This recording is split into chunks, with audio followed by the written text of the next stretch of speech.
A British national has been identified as the man who held 4 people, including a rabbi, hostage at a Colleyville synagogue. Good evening, I'm Blake Hansen.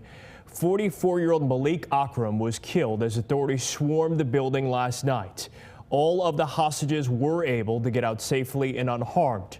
Earlier this evening, Greater Manchester Police in Britain announced that they have detained 2 teenagers in connection to the synagogue standoff.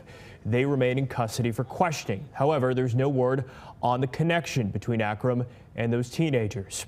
Fox 4's David Santeri is live with an update on the investigation tonight. David? Well, Blake, the FBI is not saying what type of weapon or weapons it found on the hostage taker, but the rabbi is now referring to him as a gunman. Investigators are still collecting evidence at Congregation Beth Israel Sunday. You can see where the FBI breached a back door to save hostages Saturday night. And I said, okay, I guess they're going in and getting that done. Trevor McIntyre, a father of 4 girls who lives nearby, saw it happen. His kids heard it. It was really deep. So did Fox 4.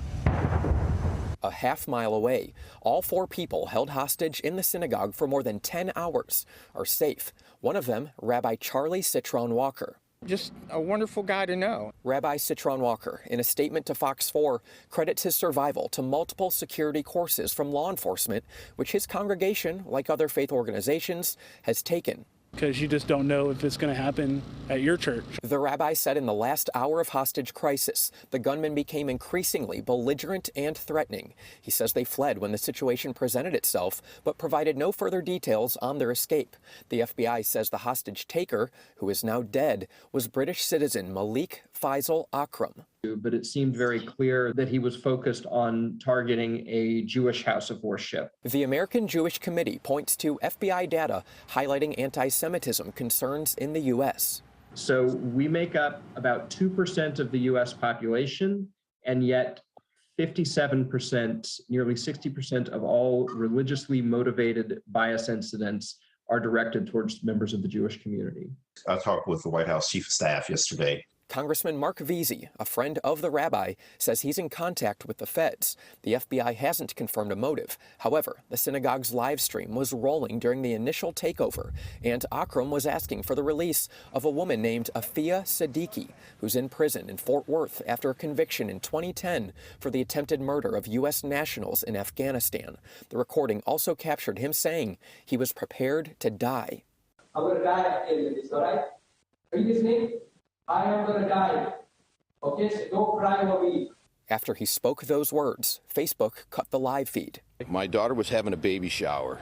It started as a normal weekend in Colleyville. And then I knew everything was going to go down after that when you felt the concussion of the explosion. And then after that, I heard the police shouting about hostages, get the hostages out, move the hostages, whatever. It's turned into a weekend no one here will forget. Again, it's a shock that it happened here, but it could happen anywhere. Would like to point out that one of those hostages was released several hours before the 3 were rescued. The FBI still has not said how the suspect was killed. It's calling this a worldwide investigation, says it still has plenty of interviews to conduct. Blake, back to you. Okay, David, thanks.